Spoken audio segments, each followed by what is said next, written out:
Hello and good day everyone. I am Ellen Grace Agiv together with Mr. Christopher Lawrence Legaspi and Mr. Jonathan Makasakit. We are from BS Criminology 1 Foxtrot.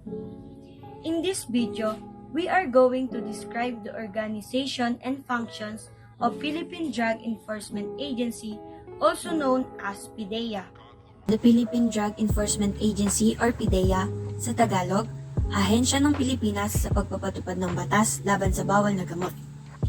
PDEA is the implementing arm of the Dangerous Drugs Board. The DDB is the policy making and strategy, formulating body in the planning and formulation of policies and programs on drug prevention and control. PDEA and DDB are both under the supervision of the Office of the President of the Philippines.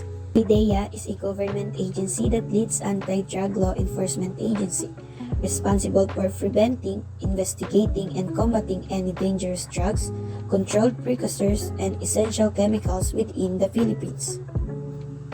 The PDEA is headed by a Director General with the position of Undersecretary. The Director General is assisted by two Assistant Secretaries who also hold the rank of Deputy Director General.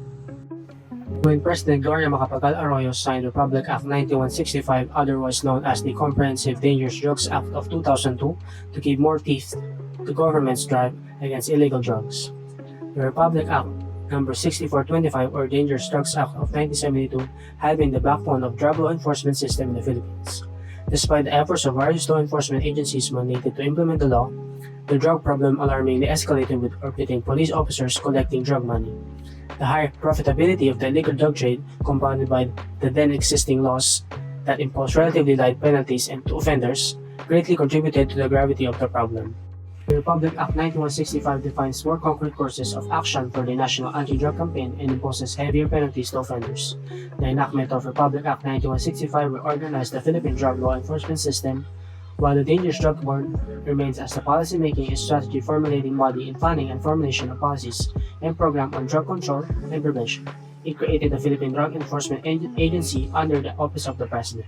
Mandate is responsible for efficient law enforcement of all provisions on any dangerous drugs and/or precursors and essential chemicals. Function of PDEA. As the lead agency in the fight against illegal drugs, the law confers PDEA with the following function to attain its mission. 1. Implement or cost-efficient, effective implementation of the National Drug Control Strategy formulated by the Dangerous Drug Board. 2. Undertake the enforcement of the provision of Article 2, RA 9165 relative to the unlawful acts and essential chemical. 3. Administer, oath and issue sub poena and sub poena duces tecum relative to the conduct of investigation involving the violation of RA 9165. 4. Arrest and apprehend as well search all violators and seize or confiscate the effects or proceed on the crimes as provided by law. 5.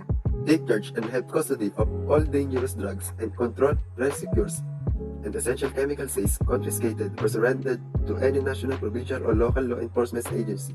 6. Establish a forensics laboratory in HPNP office in every province and city in order to facilitate action on seized or confiscated drugs, thereby hastening their destruction without delay. Number 7. Recommend to the DOJ or Department of Justice the forfeiture of properties and other assets of persons and/or corporations found to be violating the provisions of Republic Act 9165 and in accordance with the pertinent provisions of the Anti-Money Laundering Act of 2001. Number 8.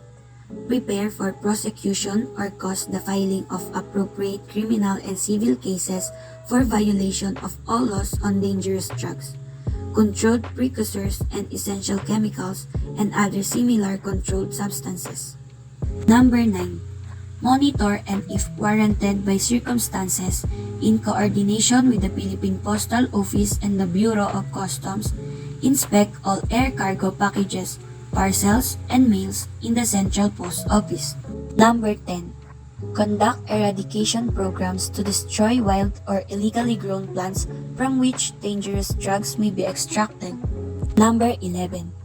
Initiate and undertake the information of a nationwide organization which shall coordinate and supervise all activities against drug abuse in every province, city, municipality, and barangay. Number 12. Establish and maintain a national drug intelligence system in cooperation with law enforcement agencies, other government agencies or offices, and local government units that will assist in the apprehension of big-time drug lords. Number 13. Establish and maintain close coordination, cooperation, and linkages with international drug control and administration agencies and organizations. 14. Create and maintain an efficient special enforcement unit to conduct an investigation, file charges, and transmit evidence to the proper court. 15. Require all government and private hospitals, clinics, doctors, dentists, and other practitioners to submit a report to it. 16. Coordinates with the Dangerous Drugs Board for the facilitations of the issuance of necessary guidelines, rules, and regulations for the proper implementation of Republic Act 9165. 17. Initiate and undertake a national campaign for drug prevention and control programs, where it may enlist the assistance of any department, bureau, office, agency, or instrumentality of the government, including government-owned and/or controlled corporations. And 18. Submit annual and periodic reports to the DDB as may be required from time to time, and perform such other functions as may authorize or required under existing laws as directed by the President.